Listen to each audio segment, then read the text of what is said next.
Hey guys, it's Tae'Jah here, and today we're going to be discussing 9 ways to stay motivated in your self-development and goal achievement.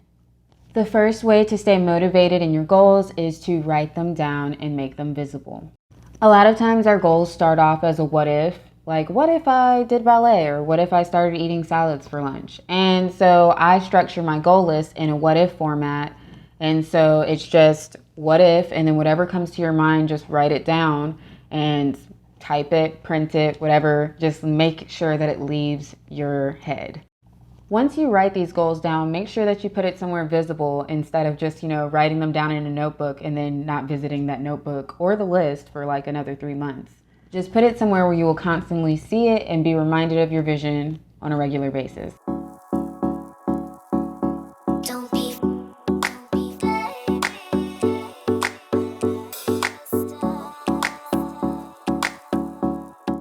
So writing it down is not the only way to make a goal visible. There are other ways to make goals visible to yourself. I personally use a vision board as well, but I use a digital vision board because the other one takes me so much time. So I made one on Canva for free. And if you're interested in how to do that, just leave a comment down below and I will do a tutorial on that process. Not trying to change anyone over from the old-fashioned way, but some of the perks of doing a digital vision board is that I'm able to use it as my lock screen on my phone or my screensaver on my laptop. So those are just ways where I subtly remind myself of the visions that I have. Way number 2 to stay motivated is to believe and affirm. None of these things really work for goals if you don't believe that you can do it yourself. So I use affirmations, and I know people think, oh, that's a load of cheese whiz or whatever, and it doesn't work, but it does. And I think it's very important, which is why it's on this list. Starting affirmations is not the easiest task, at least it wasn't for me. I tried to do paragraphs for some reason. So I advise you, if you're unfamiliar with affirmations, to first start off with some generic ones that maybe you didn't create but that you found that resonate with you. I got some off of Amazon and I'll link those down below in the description box. I hung up the ones that resonated with me most and created a wall around my desk. That way I can constantly have the chance to read them, or if I'm working at my desk and I need like a pick-me-up, just read one of those then. But yeah, they are very important in making sure that you believe in yourself.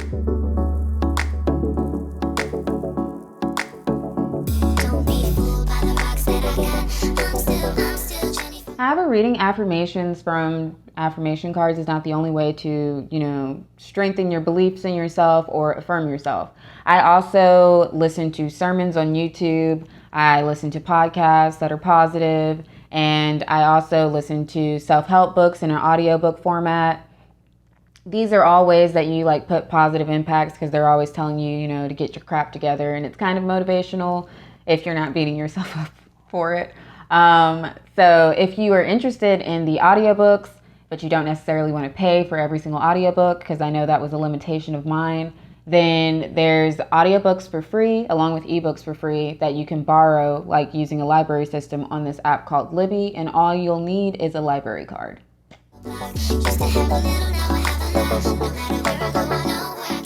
Way 3 is the why. This is an extra motivator to me because it's like the bigger picture of why you set this goal. A lot of times I don't think people acknowledge the soft skills that you're learning when you are trying to accomplish a goal. For example, if I'm working on an art piece, I am learning how to paint, yes, but I'm also learning what it is to be committed. If I'm working on exercising every day, I'm learning how to be fit, or I am becoming fit, but I'm also learning consistency and discipline because I'm working out no matter what day, what the weather, I'm just dedicated.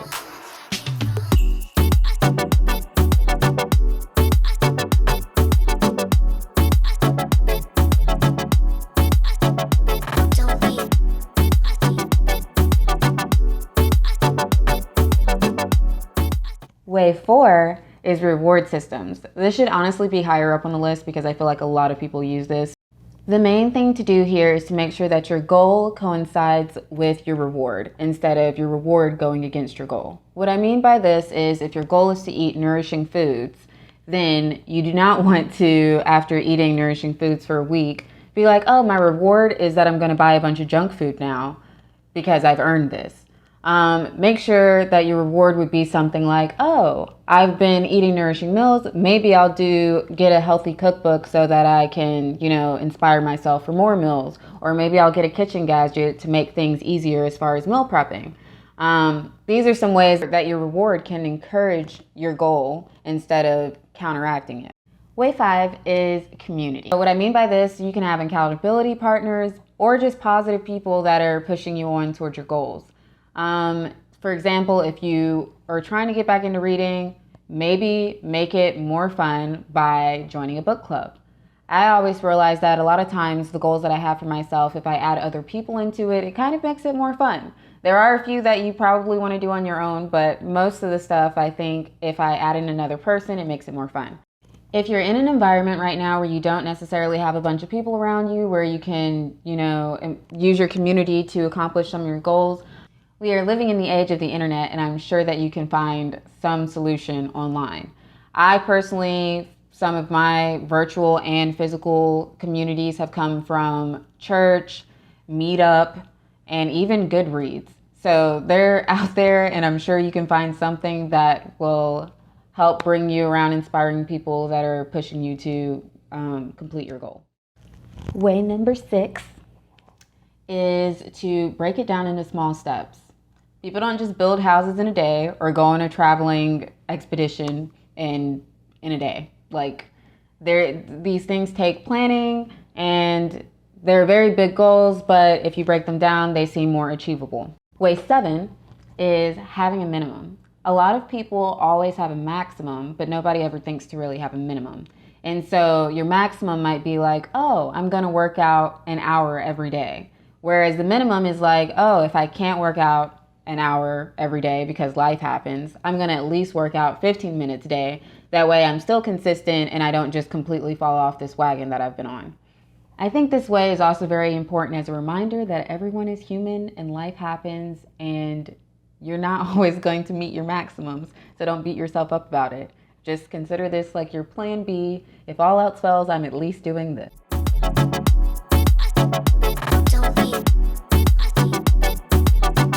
Way 8 is to individualize your goals. What I mean by this is a lot of people think that, oh, if I'm going to work out, the in-the-box way of thinking about it is to go to Planet Fitness, ponder how to use the equipment or what to do for my routine. But if you really love dancing and you're trying to work out more, then you might want to join a Zumba class, or maybe you'll play volleyball because that's something that you like to do and it's a fun way of working out. The point is, you have to make it fun for you, and if you do, then you're more likely to keep it up than if you were trying to do what everyone else is necessarily doing. There's many unconventional ways of conquering your goal. Way 9 is pairing your goal. What I mean by this is pairing it with something that you already do in your daily routine. If you're someone that likes to watch TV a lot, maybe go and watch an episode on a treadmill. I guarantee you'll realize how long an episode truly is. But some other ways that people pair things are that they also even pair clothing.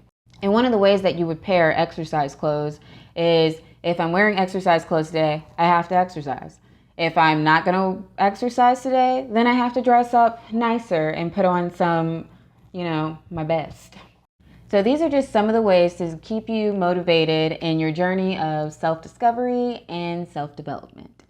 If you liked this video, please give it a thumbs up and subscribe down below. If you would like more content like this, please tell me any of the things that you're currently struggling with in self-development, and I will do research because I love to. But as of now, thank you guys so much for watching, and bye.